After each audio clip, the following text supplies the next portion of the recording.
please like our video and subscribe to RotoWire. Then go to rotowire.com/pod for a free 10-day trial. Hey everybody, welcome to the RotoWire Fantasy Baseball Podcast, the Sunday night / Monday morning version, depending on where in the country you happen to live or where you happen to listen to us. I am Scott Jenstad, joined as always on Sunday nights by Jeff Erickson. If everybody could please rate and review the podcast, does help us a lot, helps people find the podcast, does a lot for us over there. So if you enjoy listening to us, leave us a bunch of stars, a nice comment.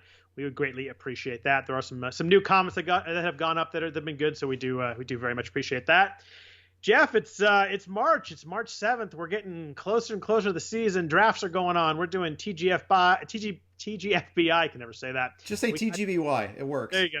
We got the Raz Slam coming up starting tomorrow. We got a lot of NFBC drafts. How are you tonight? I'm good. So, this week I covered Tout Wars, the 12-team new draft that we launched on SiriusXM. Zola and I co-hosted along with Steve Phillips and Kyle Elfrink.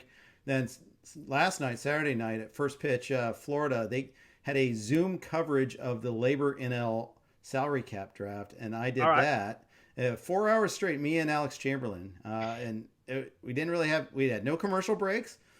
That last hour of an auction must be tough. Well, we only did 4 hours. It went another, but we're like, we signed on for 4. The first couple hours you got a lot of big buys. And it's kind of interesting when you get like down to the $3 and $4 players. That might be a tough sell there. End game players are interesting in a nutshell. It's just when I've talked for 4 hours without a break, not so much. But it was great. It was great to have the platform. And Brent Hershey and Ray Murphy run a great event.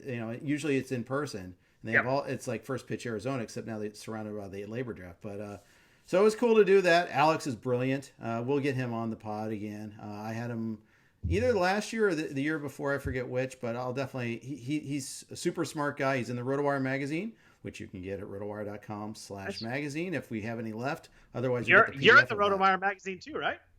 I did have an article in there. That was a cue for you to say, so are you, but you did not follow it very well. I don't follow cues very well. I had a girlfriend that tried to do the pretty woman cue thing on me one time. Like, she goes, "You're late." And I'm supposed to say you're beautiful, but I didn't. I said, "I'm sorry," instead. And that's how it didn't go over well. That's why she never advanced past girlfriend? Why? I never advanced, at least, perhaps. Or maybe both, but at any rate. Nice. I don't look wistfully, but I'm happy where I'm at. Let's just say that. That's good. Yeah, I don't want to go down a wistful girlfriend path with you, but so tonight we're gonna talk about FAAB tonight. A discussion that a lot of people have. FAAB is very difficult, and it's one of those things that you and I talk a lot of NFBC, but it kind of goes for any league. More home leagues are going to FAAB. More, you see a lot of CBS and Yahoo and ESPN leagues going to FAAB also. So it's a good topic, and it's one that people struggle with. I know a lot of people ask me, when they see me at drafts or talk to me online, like, how do you do FAAB? How do you deal with this? It's tiring, all that kind of stuff. It's a long season. We're talking about some in-season management stuff also. We'll get to that. And we'll also do a little kind of update in the closer market in 2021. We're going to talk about some of the tiers and closers, how the overall closers are looking. It's we always talk about how closers are crazy and difficult to lose their jobs. I've done this for a lot of years, drafting in whether it be NFBC or other leagues. This is the toughest I think closers are, and the toughest that closers go away really fast. I think this is the new reality. Yeah, I think so too. I don't think it's just this confined to this year. I think it's going to be something we're going to deal with every single year now, unless there's some massive sea change in the game that encourages the managers to behave differently, which I don't think it's going to happen. Or more teams hire Tony La Russa and he clones himself. Well, yeah, you need to because when you need to bring new fresh blood, like 70-year-old blood into the game like that, let's keep doing that. Oh wait, I'm ageist now here too. Sorry, I don't want to do that anymore. Don't get yourself in trouble. I can do that plenty of times. No, yeah. Wait, and I was about to go ahead, just jump right in with 2 feet first there with another La Russa crack, but I'll hold off for now. Yeah, let's move on. Let's go. Before we talk about some FAAB stuff, talk to me about Raz Slam real quick. It's the guys at Razball. You and I are both in the league. It is I played last year, so I should know the rules better than I do. But it's essentially the cut line NFBC format, best ball points. But it's I know that KJ Duke and some of the other guys at NFBC kind of molded the points league. I think Todd Zoll was involved in there too. Molded the points so they kind of replicate Roto a little more than a typical points league. So you lose points for making outs essentially at bats, all that kind of stuff. Right. So give me in 60 seconds, like what changes strategy wise for you going to there, rather than a typical roto league that the most of us play. Well, the big thing is it's points. I mean, that you don't have to get a category. If you don't want to play this closer game, don't play the closer game. You don't have to. It's beautiful. Or stolen bases. Although your closers can get 3 saves in a week, and that just smokes starters when that's happening. It's beautiful. Right. And I won't be punting closers at the table. But here's the big thing. There's only 2 FAAB periods, and there's not much out there. It's like a draft champions. It's 42 rounds. You still have to start 2 catchers. It's the standard positions, but 19 bench spots. And so the big thing is they have multiple position eligibility. Fantrax does not. Knowing the nuances of that is super important. But getting those guys that qualify multiple places, that's pretty nice. I mean, you're still not going to take Jeff McNeil and his great outfield and third base ability over Juan Soto as an example, or Scott Jenstad for defense purposes. But that's true. You will boost his value a little bit there. Other guys have 2, 3, and even 4 positions of eligibility. That helps. Knowing the scoring system is important.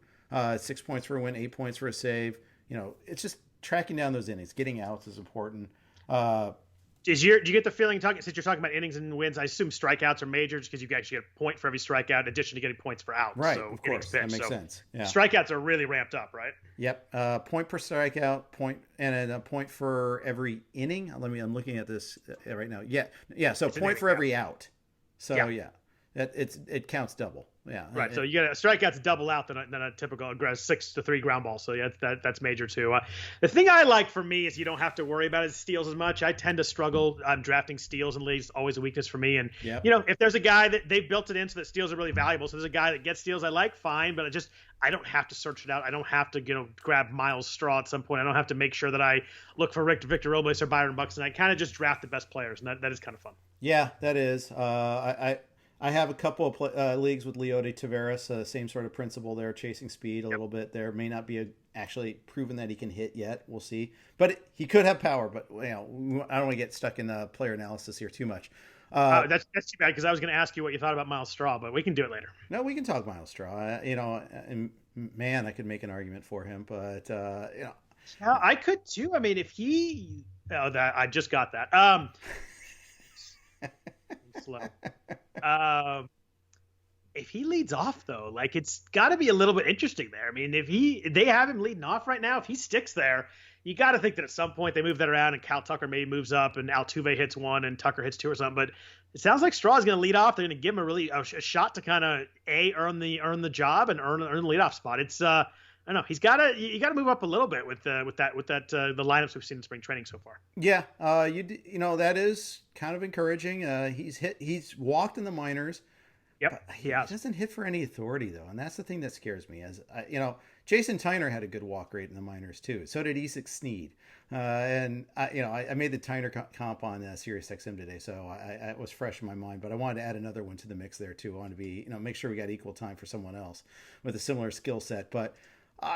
He could be all right for a while. But I just worry about guys like him getting the bat knocked out of his hands. That pitchers at the big league level can locate a lot better. They're not going to walk him as much, and he's not going to hurt them. So then they start challenging him a lot more, and the walks evaporate, and then what do you have? So that's the risk. But you got him in the 19th round in TGFBI, I think. That sounds about right. Yeah. Yeah, he went in the 20th in mine. I was thinking about getting him on the comeback. Didn't get to me, but. You take one guy like that, like Victor Reyes was that way last year. You hope that it pans out. Reyes was a big profit last year. You hope that you get guys like that, but you don't spend, I won't bring up Scott's greatest hits because you can throw so many more Jeff's greatest hits back into my face. But no, you can throw Delino Shields in my face if you want. I earned that one. Yeah, but the thing is, sometimes you need that lesson to be pounded in your head sometimes, and don't get in a position where you need that guy. Make sure it's this is a nice bonus if it works out sort of guy. That's the way you want to treat guys like him. Now, of course, in Raz Slam, he does very little slamming. You're not going to necessarily want to. I'm going to discount all the stolen base guys. That's one thing I will do in this. The power speed guys go, even if anything, go up because you get that boost to the points. But the pure speed guys, I want no part of them. Right. The other thing, and Mike was emphasizing this on Mike Alexander Thursday on the podcast. I like Mike. Mike's really good, and he really knows best ball leagues. You want 17 and 19, maybe even 20 pitchers out of your 42 roster slots. Okay, that's a good tip right there. I think I did that last year. Just with best ball, like you just need one good starter, one of those guys, and it works that week. And those starters at the back that you worry about in a roto league, I got to use them on my starting lineup.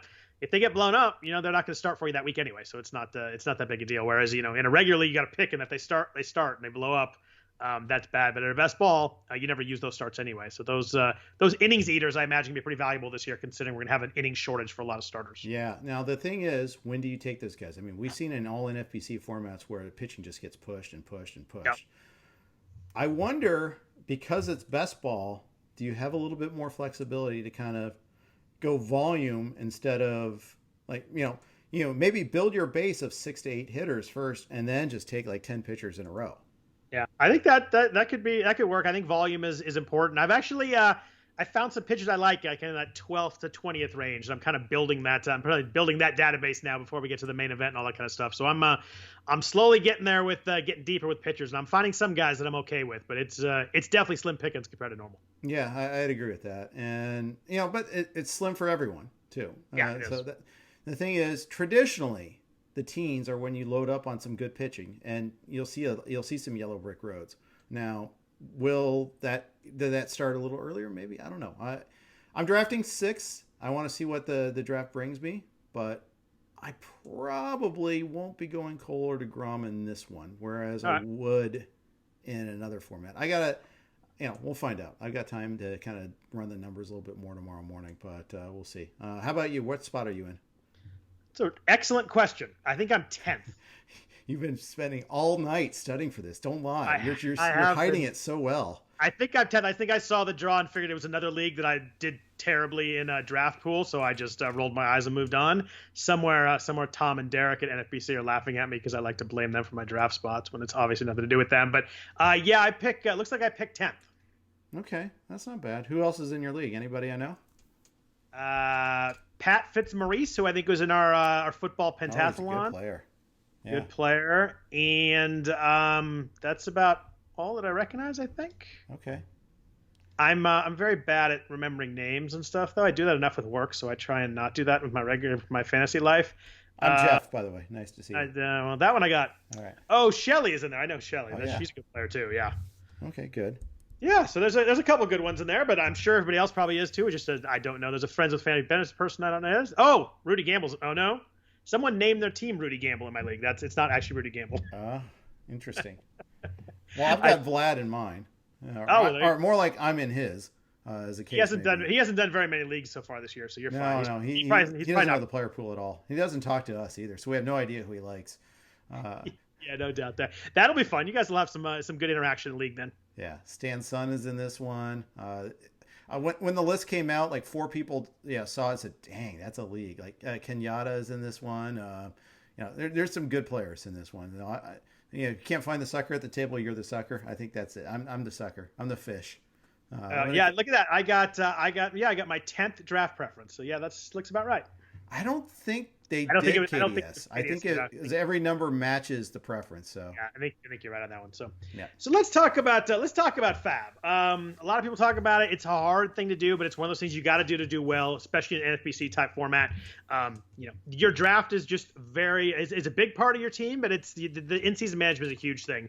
The thing for me with FAAB, and as I go through, I think the most important thing to convey to people is that you need to do a bunch of things before you even look at the free agent pool that week. I think assessing your team is the most important thing you do. It's what I do every Sunday before I even think about looking at players, and that's figuring out your lineup for next week if you have holes. That's determining who your drops are. That's figuring out what positions you need, figuring out where your weaks, what stats you need, all that kind of stuff. So I think that the problem people run into is I think that people just dive into the free agent pool and, who's there? Who do I want to bid on?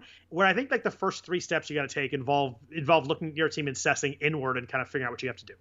I think that's smart. I'm just going to listen to you tell me what to do here because I'm not that great at FAAB. No, I don't know. I think you're right about that. I think the exception might be early in the season. There's a breakout guy. Yeah. You have that one chance to get him. You got to just find a way to get him. And it's less about need and it's more about finding talent.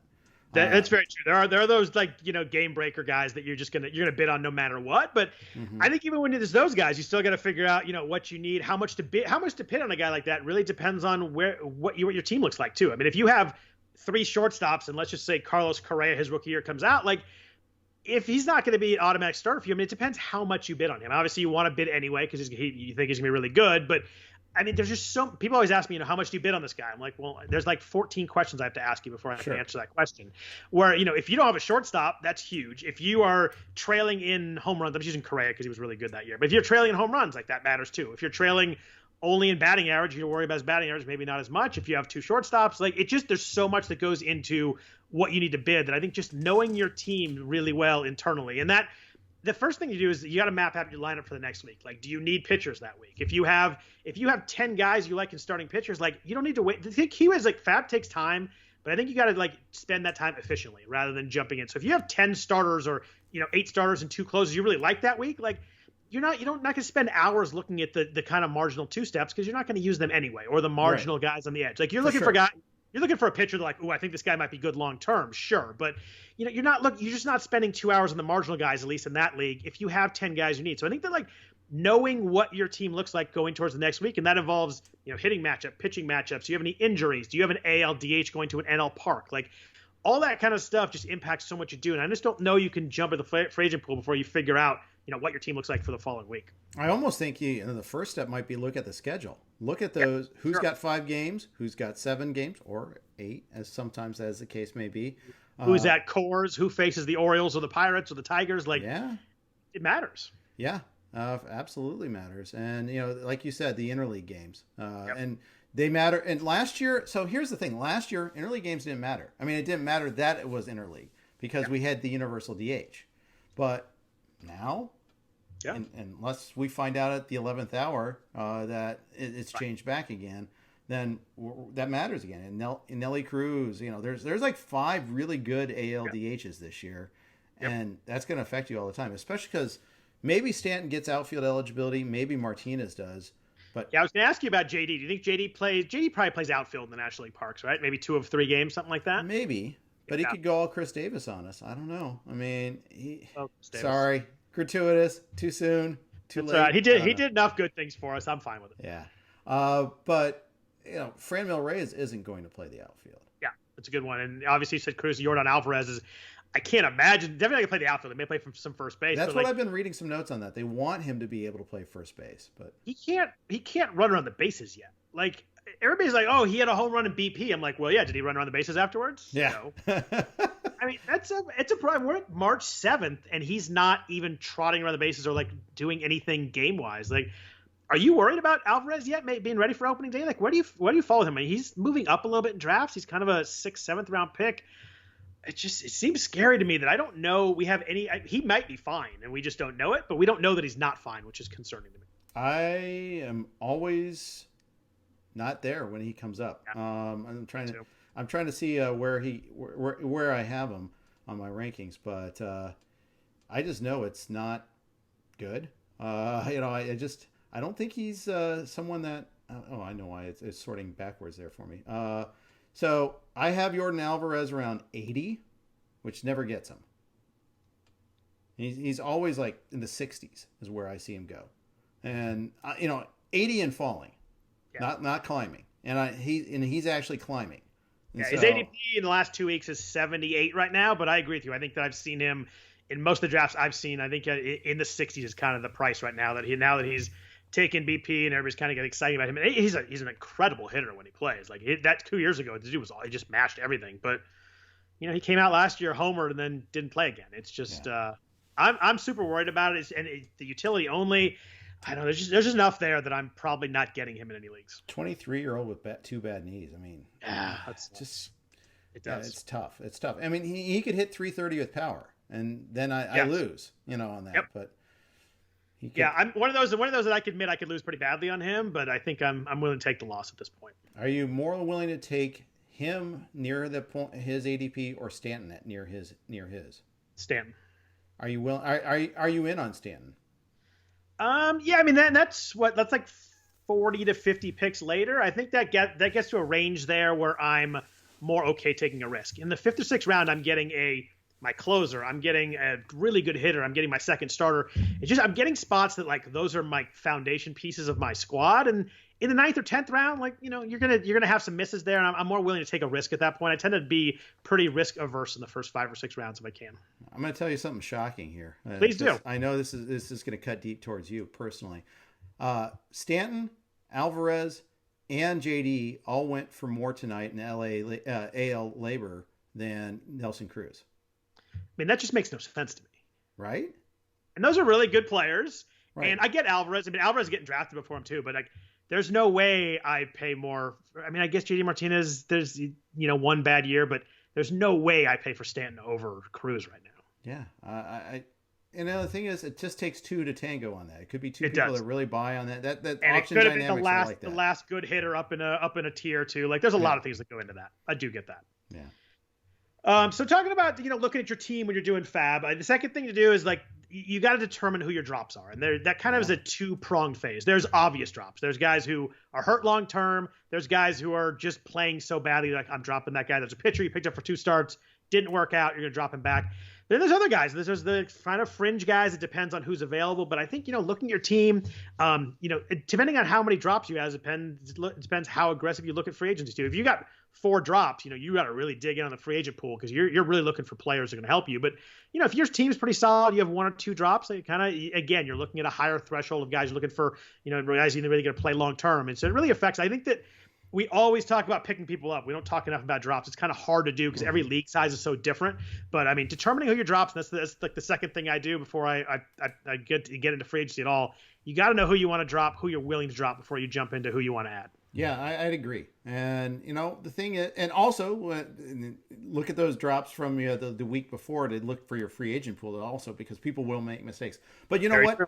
Mistakes are okay. And this is one of the things I've learned is, first of all, don't be too prideful that you can't pick up your drops. Admit you made a mistake, get them back. Liz likes to call that boot and rally. But we were trying to come up with terms for that a couple of years ago on the show. But that seems like right about the list. Yeah, right. List field right there. That's perfect. Yeah. But the whole point is you're gonna make mistakes. Those bottom roster slots are meant to be churned. Yep. You're gonna make some mistakes in them, and then you just hope to avoid the big mistakes. I think draft cost does matter a little bit. I mean, you really liked a guy to take him in the 16th round. That should give you a little extra pause, as opposed to Mr. 28th rounder. Because guess what? The whole league passed on him 27 times before you took him in the 28th. So if you made a mistake on him, so what? Get him back. The chances are, they're gonna, the rest of your league's gonna be slow to try to bid on him anyhow to get him back, pick him back up. And if you miss on it, you miss on it. And this happens a lot with save spec. You guess one guy's going to be the closer. He isn't getting closing. He isn't getting save chances. You give up on him, and then he gets a save the next week. Okay, fine. You have to go back after me, and it's a recoverable mistake. The mistake you can't recover from is not bidding on that free agent that can really help you and carry you the rest of the way. That is the mistake that you can't make. I think it's Scott Pianowski who says it. If you at the end of the year, if you don't have a couple drops you regret, it probably means you weren't aggressive enough picking people up. And it's like one of those things. You're going to make mistakes. You're going to drop someone who ends up having a pretty good year. But I tell you what, those guys you're going to pick up and taking shots on people early. That's gonna be a big benefit. You're going to hit on some of those, and that you got to be aggressive with those guys. If you try and wait for, I want to see one more start, I want to see another week of games, you're probably going to end up not getting that guy because someone else is going to grab him a week earlier than you. Yeah, and the thing is, if you're making more moves than everybody else, and you're good at making moves, well, guess what? You're going to have more opportunities for profit. And the fact is, we're all doing this because we think we know the player pool better than our competitors. It may not be true. Poker, casinos were built on logic like that, but it's very true. You've decided to make that decision to play in the first place. You've already made that decision to play. Then you should be going aggressively and trusting yourself here. And the more chances you do this, the more chances you get to analyze the player pool, by the way. There's an ancillary benefit. You educate yourself on every player that you're digging in on. That's true, too. So last thing I want to mention before we talk about kind of jumping into the free agent pool, you got to figure out what you need, whether it be positional, like if you need a shortstop, if you need a middle, if you need a fifth outfielder that week, whatever it may be. And you got to look at, do you need a short-term fix or do you need a long-term fix? That depends who you bid on. If it's your short-term fix, you can pick up I don't know, pick up, shallow league Miles Straw going to a good park. He's not going to hit home runs. But someone, if you're short term, you're looking for someone to go into Coors, going to Yankee Stadium, facing the Tigers, facing the Orioles, whatever it may be. Mm-hmm. If you're looking for someone long term, if you have a serious injury, you got to drop an outfield or something like that, it changes who you're looking at. I mean, if you're looking for a long term fix, you're looking for someone you think could be a starter for you every week, could grow into a position, maybe can go into more playing time. Right. You don't care as much about that week per se, but it really depends on what position you need. That really goes with pitchers too. If you got to look at your lineup. If you have 8 pitchers that week, you got to be aggressive about finding someone. So that really goes in there. And the other thing is figure out what stats you need. And then, this is important to not freak out about the first month of the season. Like if you're low in home runs after a month, you like your team coming in the draft, like don't freak out. Guys hit, 1 home run in a month and then hit 8 the next month. But, if you could tell you obviously have a deficiency, you got to look at that every week. And, when you go in the player pool, you're especially looking for home runs or stolen bases or saves, whatever maybe you're lacking in. And you need to get some context with that too. A lot of people are like, I have 8 points in RBIs. Who should I pick up? I'm like, well, if you have 8 points in RBIs, did you have 15 2 weeks ago and you're really falling? Or did you have 2 weeks ago and you're like hot and you're doing well? So like saying you have 8 points can mean so little. Like maybe you have 8 the whole time, you do need to pick someone up. If you're like trending up and you picked up someone 2 weeks ago that's really doing well and you're doing well, I think that I actually keep a spreadsheet of where I am in each league week by week, so I can tell where I'm trending. I know that I'm a nerd. I know I'm a nerd, so you're giving me a face light right now. That no, it just seems the problem like a with lot video of work. That's all. The problem with video chat is I can just tell you judging me now. But Scott, I can just tell them judging you. If I have a 3 in batting average and I did all year, that means something different to me than if I have fallen. I'm obviously doing something wrong and need to adjust. So there's just I think it helps me that I can see if I'm maybe I'm like, I need power and I do that and I see myself falling in steals. It just helps me kind of visualize where I am in each category and how I'm trending, which to me is helpful, even if you're judging me. No, I'm not judging you, Scott. I just envy you having the time that you have to do all that, and maybe that you don't play in as many leagues or something. Because I think it's the secondary because I probably don't have the time, but I just do it anyway. Right. I don't sleep very much, so there is that. Yeah, I sleep more than I used to. The kids are older. You'll get there someday. Yeah, I got a long ways till that. How old is she now? 6? She turned 5 in November. We just did kindergarten applications this week, so it was it's right at the moment. Well, yes. my youngest just got into the high school of her choice, so we're pretty stoked about that. Yeah, Friday was high school letter day. It was kindergarten letter day too. Yeah, I didn't know kindergarten letter day was a thing, but apparently it's I know. 5 o'clock on Friday. All emails from kindergartens coming. I was like, and you got into all the ones you wanted, I'm sure. There were 2 that she applied to, and she did get into both of them, so she was happy about that. Okay, good. So before we jump into the player pool, I want a quick note from our sponsor, Underdog Fantasy. Fantasy baseball is here. You got a lot to check out with these new best ball leagues on Underdog. Best ball is the ultimate test of your live draft skills since there's no in-season management. That's right. Draft your team, and Underdog automatically credits you with your best performing players every week. You don't need to play the waiver wire or worry about trades. It's just the draft. Who doesn't love drafting? In Underdog Best Ball, you can draft as many times as you want because you don't have to do any roster management, saving you loads of time. Underdog's Best Ball leagues are drafting right now, starting at just $3. Once the season starts, Underdog also has daily fantasy and an all-new pick'em game. Go download the Underdog app now to get into some Best Ball before the season starts. Enter promo code RotoWire with your first deposit, and Underdog will honor a money-back guarantee during your first month. Love Underdog or get your money back with promo code RotoWire. Search Underdog in your app store and enter promo code RotoWire. So, Jeff, you've looked at your team. You decide what you need, where you need to go. You're in first place. You're in 12th place. It affects what you do. You jump into the player pool. How do you start with that? I mean, it can be overwhelming. You got 500 position players that come up on your screen. How do you go about kind of figuring out what you want, what you need? Typically start with pitching. Okay. I typically start with, if I need to closer, I figure that's the easiest to look for first. So I'll just do that. And the thing is, the benefit to having so many leagues is I kind of know the player, like the free agent pool. There'll be some like, oh, he's available sort of guys every once in a while. But for the most part, you go through it once or twice, you got a pretty good feel already. Like, okay, I know, is this guy available? You're taking notes. I do like to write down or, have a list of guys like, okay, check to see if this guy's available. Check to see if that guy's available. You've been reading the news. You do that like during the week as you're like doing shows and stuff and jobs open up. You're like, I'm going to jot this down, make sure I look at this guy on Sunday. I like to think that I do, but I don't. I mean, I think it's a great idea and you should do that. It would probably save me time in the long run, but And the thing is, I do have a couple Thursday night FAAB leagues too. So Peter Schenke's trying to change the world, or at least the industry, and try to encourage Thursday night FAAB. But it doesn't seem like that's going to change anytime soon. But my home leagues have that. So that's Tonight FAAB would be tough. But so here's the reason why it works well. Sundays are often family days, and no, but Thursdays are work days. That's tough. Yeah, but if it's late enough at night, not everybody works in fantasy baseball, Jeff. I know. I'm aware of that.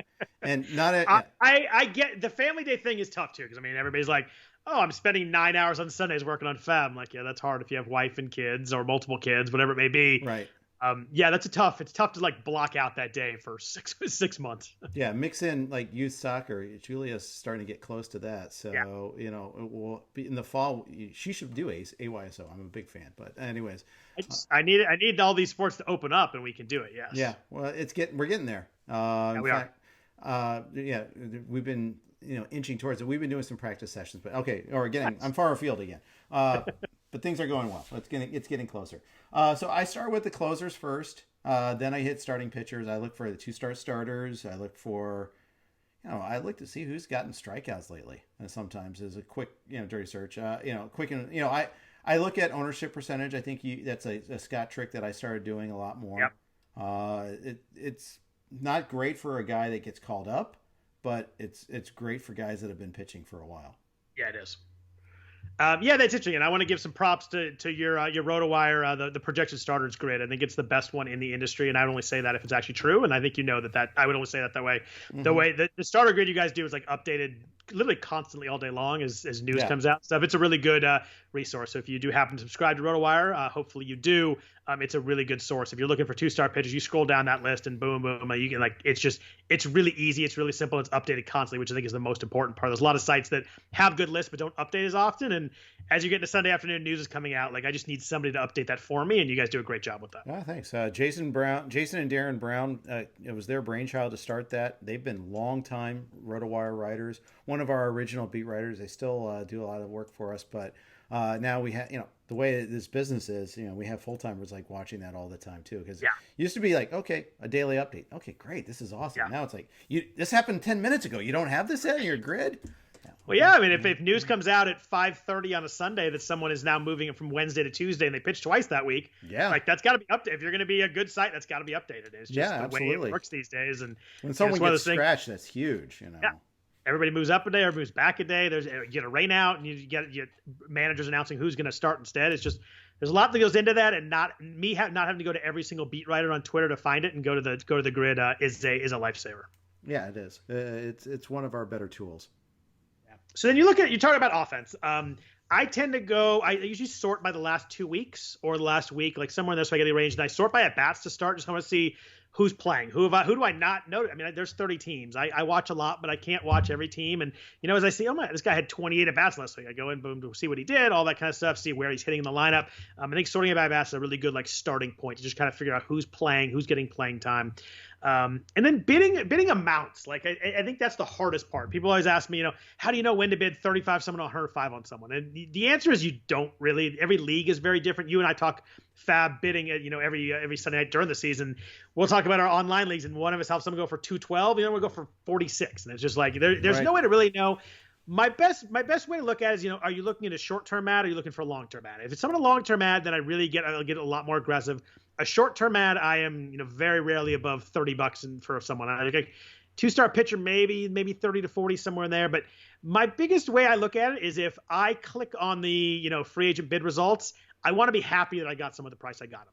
I never want to log on and be like, crap, I actually got that guy for the bid. So that's how I play it. And if I feel that way, I actually lower the bid. So it's a weird little thing I do that, I want to get someone to prices I think is a good, not just a good deal, but I think something that makes sense for my team. And that may be $600 for a player that I need, and I need something that they provide. But I want to be happy that I won that bid. So I want to win my top bids when I do them, knowing it's never going to happen.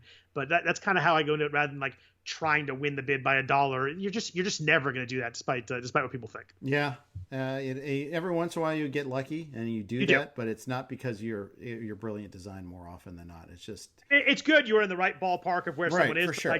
Actually winning by $1 or $2, that is just blind luck at that point, of course. Mm-hmm. But it feels so good when you do. It feels great because it's like the perfect bid. There's nothing worse than when you bid $125 on someone, then the backup bid is $4. It's just you. But at that point, you did something. You probably did something wrong. Like you. What am I missing? Yeah, and you're probably missing something. If you're in a 15-team main event league and you're the only one that bid high on somebody, like there's probably something that you missed there. Yeah, and usually it's the closer that or the speculative closer that I've missed on something. Like, oh, that's why everybody's cold on him. Oh, he was warming up in the 6th inning. Fantastic. Yeah. Oh man. Yeah, and I think that's like the biggest hole I have is, or at least I should say my most wasted FAAB money. It might be true for everyone too. It's true for a lot of people. Yeah. Yeah, I've spent more on speculative closers over the years, and it's like, well, just get closers early in the draft. Fix that. Okay, good luck with that. We're about to talk about that. I know. I thought I'd segue for you there. But. A lot easier said than done. Yeah. So, real quick, just talk about some in-season management before we get to closers. I think the key with in-season management is you've got to grind and spend the time on doing it. There's a lot of people like, oh, I set my lineup in 5 minutes this morning. I'm like, yeah, well, you just missed something. Like, you're not seeing everything if you do that. But the key is know your rules. If you play in a daily league, that fully affects how you deal with the back end of your lineup. Like, you play in a daily league, your 5th outfielder should not be someone you spend a pick on. It should be someone that you just kind of rotate and stream on. If you have unlimited moves, like, you should always have someone there that is playing at Coors or Yankee Stadium or a great pitching matchup or a lefty-righty. Like, you get someone like Mike Brousseau against a lefty, and like that's a perfect spot. You can just use somebody. So it just daily versus weekly just changes a lot. So know your rules is kind of everybody says that, but it's kind of the key thing. Like in NFBC, we're allowed to make Friday hitting moves. So right. Know that make sure you have as many as you can injuries affected. Make sure you have backups so you can take guys out. If you have a fringy 5th outfitter, make sure you have another couple outfitters so you know that over the weekend you can switch it for someone. Obviously, if you got the Nelson Cruz, JD Martinez's type that might not play, that's important too. And every Friday, I actually go through all my guys that aren't like solid start. Like if it's Bryce Harper, I'm not gonna take him out no matter what anyway. Mm-hmm. But like any kind of fringy guy, so it's usually like maybe my last 5 hitters and then my 4 bench guys. I'll actually look and I write it down because I'm old and do it that way. But I write down who the matchups are on the weekend. It helps me notice like I've got a lefty that may sit against lefties that faces 3 lefties this weekend. I'm like, oh well, that's someone I need to take out. So you look at like Peterson exactly. on line 1. Yeah. Apparently he might play every day this year, but I'll believe that when I see it. I don't know if that's good or not. Yeah, I was just gonna say, even if he's sitting against lefties this year, and you get two lefties on the weekend out of 3, you're probably sitting him. I mean, it depends who it is. If it's Clayton Kershaw versus Ted Lilly or someone like that, it's different. But Ted Lilly, oh wow, he's still in the league. It was nice pull. It was the biggest like poo-slinging lefty I could think of. But I mean, obviously it depends. But I actually write down, look at the matchups, and if I have someone that's kind of fringy and is facing Strasburg, Scherzer, and Corbin on the weekend, like that matters. Like all of a sudden I'm looking like, well, crap, that's 2 for 12 maybe, and someone might hit a homer off Scherzer or something like that. But if I got someone else that's maybe a little bit lesser player but facing the Orioles or the Tigers, like that's a switch that I make. And there's some weeks I'll lose on that, but over the course of the season, I'm going to win on those kind of matchup things, and I play those a lot during the season. Yeah, I think that's absolutely important. Knowing the platoon differences there, and having the guys quality. You can't. And the problem is you can't have enough guys at every spot. But I like to have 1 outfield eligible bench bat, 1 middle, 1 corner. I do too. Those few guys that are corner and middle are really sweet, or like an outfielder or second. It's like those guys are really nice because all of a sudden it gives you an extra spot. You kind of have a free spot to work with there. You can pick up anybody. Yep. Yeah, an extra pitcher or another another outfielder that maybe you can swap more and you can do all kinds of stuff there. But I'm at the point now with NFBC, and I've kind of learned this over the years. I treat the offense as 2 fully different periods. Like on Monday I'm building Monday through Thursday. On Friday I'm building Friday through Sunday, and I don't even worry about it for a 7-day week because I know on Friday I'm going to kind of reset and look at everything again. And if you're getting your free agency, you see that someone on the weekend that gets a great series, that's someone you can maybe slide through a little bit earlier. If you see someone a week ahead of time that's going to go to Coors, you can get someone and you kind of play matchups there. I think it's really important because there's so many leagues that come down to 2 home runs or 3 RBIs or 4 runs. Like we say it, but it actually happens every year that you see someone lose or win a league by 1 run, and everybody's like, oh, if I just got that 1 run over the last weekend. But like those runs in May count the same. And it sounds cliched, but giving up a 0 in May counts as much as 0 in September, which you'd never do. But in May, you're like, oh, I don't care about this. We're 6 weeks in. I'll figure it out. And it's just, don't do that. They all count the same.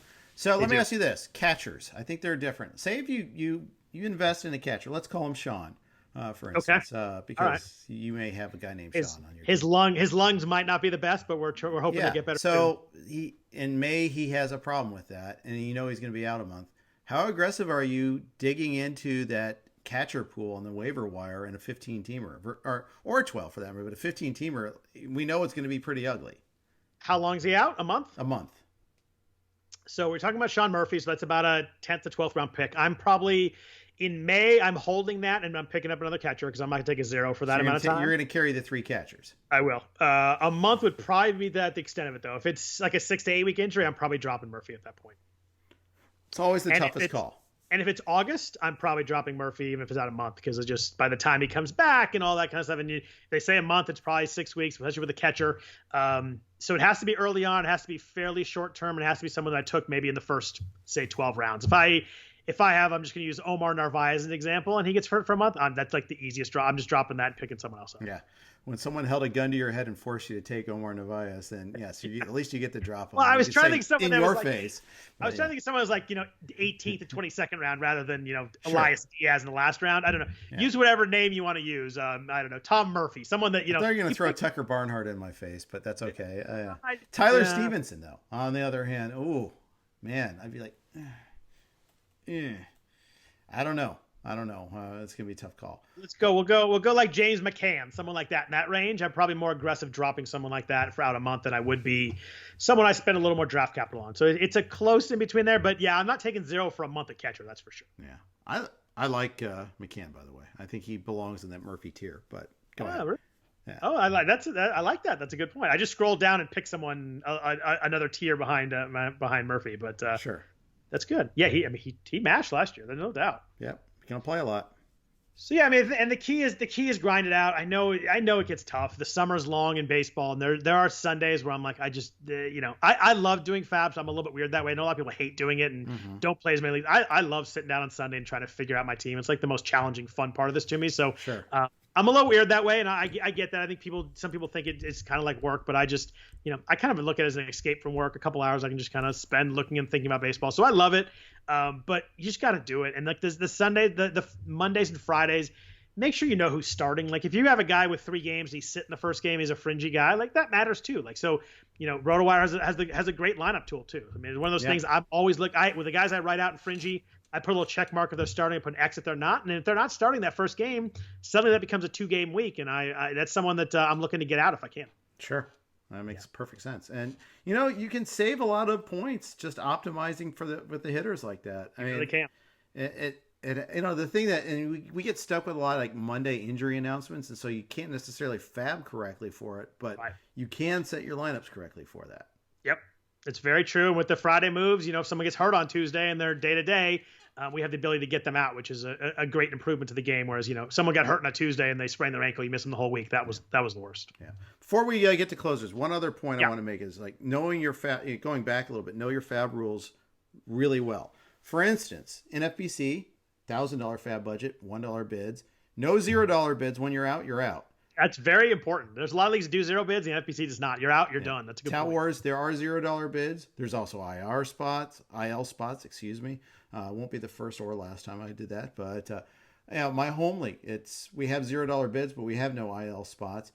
Labor, $100 budget, not $1,000. There's trades in the league, but no trading of FAAB. Okay. So you're out still. Oh, no $0 bids though either. No $0 bids, and it's a lot. It's less.